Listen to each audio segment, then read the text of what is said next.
బసిడి రాగముగా చిగురించును. మన భారతీయ సంప్రదాయంలో ఉండే విశేషం ఏమిటంటే, వెళ్ళిపోయింది ప్రతిదీ మళ్ళీ వస్తుంది, నువ్వు కంగారు పడద్దు. సంపద పోయింది మళ్ళీ వస్తుంది, అధికారం పోయింది మళ్ళీ వస్తుంది, సంతోషం పోయింది మళ్ళీ వస్తుంది, ఐశ్వర్యం పోయింది మళ్ళీ వస్తుంది. అంతేకాదు ప్రాణం పోయింది మళ్ళీ జన్మ వస్తుంది, కంగారు పడద్దు. ప్రతిదీ వస్తుంది, ప్రతిదీ వస్తుంది. కాలం నిచ్చెన లాంటిది కాదు, కాలం చక్రం లాంటిది. చక్రం పోయినవి మళ్ళీ వస్తూ ఉంటాయి, వచ్చినవి మళ్ళీ వెళ్ళిపోతూ ఉంటాయి. జాగ్రత్తగా ఉండాలి. ఇందాక మనం సంవత్సరాల పేర్లు చెప్పుకున్నప్పుడు అదే విశేషాన్ని చెప్పుకున్నాం ప్రత్యేకంగా. అది మన సంస్కృతిలో ఉంది. అందుకే తాతగారు చనిపోతే సంవత్సరంలోగా మనవడు పుట్టినా మనవరాలు పుట్టినా ఆ తాతగారి పేరు ఈ మనవడికి పెడతాం మనం ఖచ్చితంగా.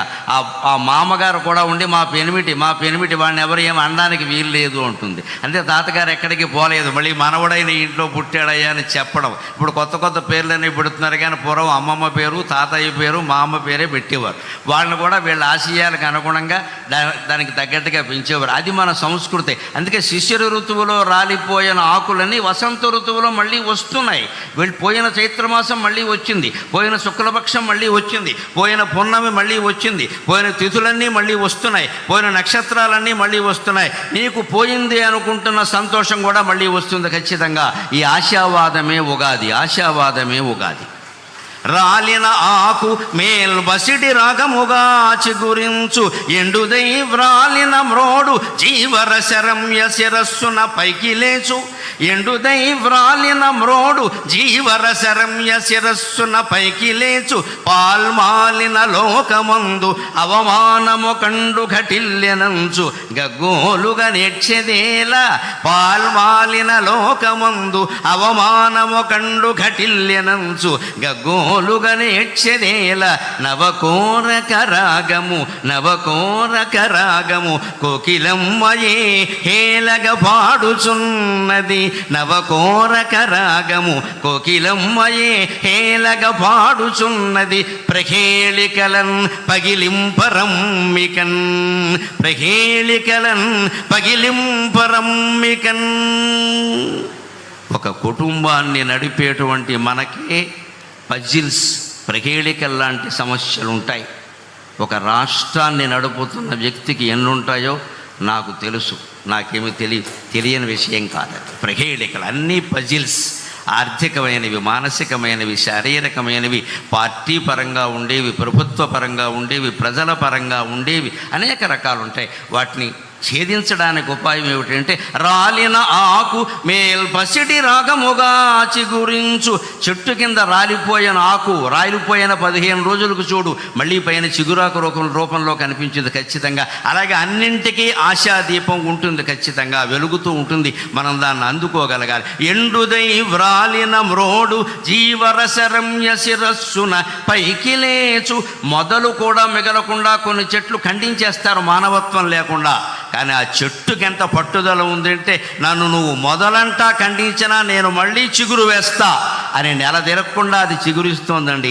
చెట్టు నుంచి మనం ఎన్ని పాఠాలు నేర్చుకోవాలి, చెట్టు నుంచి మనం ఎన్ని పాఠాలు నేర్చుకోవాలి. నేను మళ్ళీ చిగురిస్తా అని అంత బండరాజులా ఉండిపోయిన చెట్టు కూడా మళ్ళీ చిగురుస్తోంది ఖచ్చితంగా. అలాగే పాల్మాలిన లోకమందు అవమానము కండు ఘటిల్లెనంచు, గగ్గోలుగా నేర్చెదేలా. నన్నెవరో అవమానించారు, నా గురించి ఏదో అనుకుంటున్నారు, ఇవన్నీ మనం ఆలోచించాల్సిన విషయం కాదు. విశ్వావసునామ సంవత్సరం మనకి ఇస్తూ ఉన్నటువంటి ఖచ్చితమైనటువంటి ప్రబోధం అదే. ఏది నువ్వు ఆలోచించుకో, నువ్వెవరో నీకు తెలుసు. నువ్వెవరో నీకు తెలిసినప్పుడు నిన్ను గురించి ఎవడో అనుకోవడాన్ని గురించి నువ్వు ఆలోచించాల్సిన అవసరమే లేదు. మనం ఉచ్చైశ్రవంలా బతుకుతూ ఉన్నప్పుడు ఎవడో మనం మీరు గుర్రం కాదండి గాడిద అంటే వాడి కోసం మనం ఇప్పుడు గుర్రమో గాడిదో నిరూపించుకోవాల్సిన అవసరమే లేదు. మనం ఏమిటో మనకు తెలుసు. ఆత్మవిశ్వాసం చాలా ముఖ్యం. ఆ విశ్వాసంతో నువ్వు ముందుకు దూసిగడితే ప్రహేళికలన్ పగిలింపరమ్మికన్, అన్ని రకాల పజిల్స్, ప్రహేళికలన్నింటినీ ఛేదించుకొని మనం ముందుకు వెళ్ళగలం ఖచ్చితంగా. అటువంటి ధైర్యం రాష్ట్ర ప్రభుత్వాధినేతకి ఇప్పటికీ ఉంది. మనందరికీ కూడా అటువంటి ధైర్యం మనకు కలగాలి. ఆయన ధైర్యమే ఆయనకి శ్రీరామ రక్ష, ఆయన ధైర్యమే మనకి శ్రీరామ రక్ష.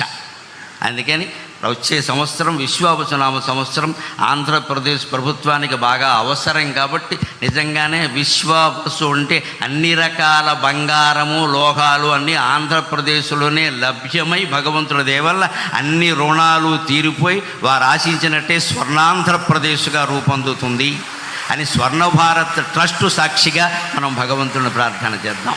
స్వర్ణం ఉన్న చోట స్వర్ణమే ఉంటుంది. ఇది స్వర్ణాంధ్రప్రదేశ్ సాధించాలి అంటున్నది స్వర్ణ భారత్ ట్రస్ట్లో.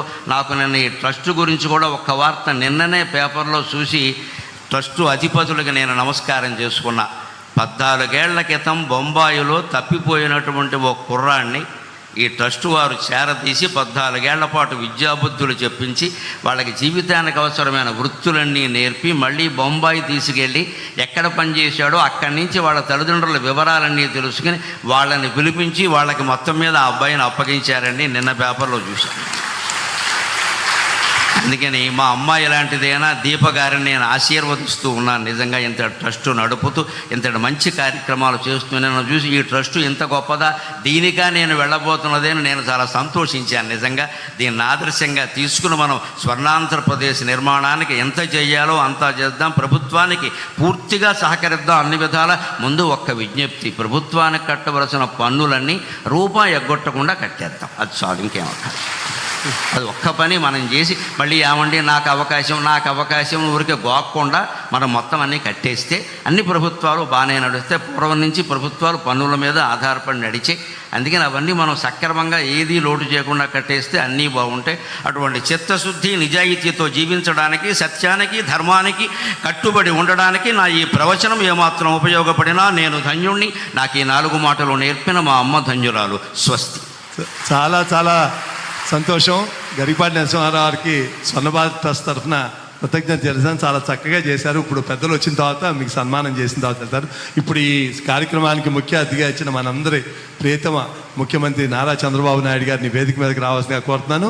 అలాగే స్వర్ణ భారతి స్ఫూర్తి ప్రదాత పెద్దలు 13వ ఉపరాష్ట్రపతి వెంకయ్య నాయుడు గారిని, అలాగే ఉషమ్మ గారిని వేదిక మీదకి రావాల్సిన కోరుతున్నాం. అలాగే కొల్లు రవీంద్ర గారిని వేదిక మీదకి రావాల్సినాం.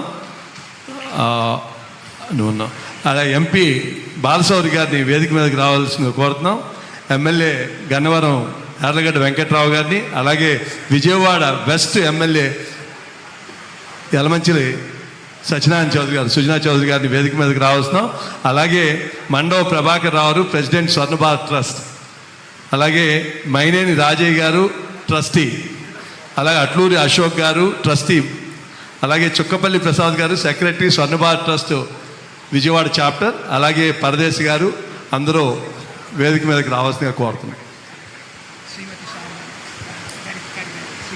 అమ్మా మీరు శ్రీమతి శారద గారు గరికపాటి గారి వేదిక మీదకి రావాల్సిందిగా కోరుతున్నాం.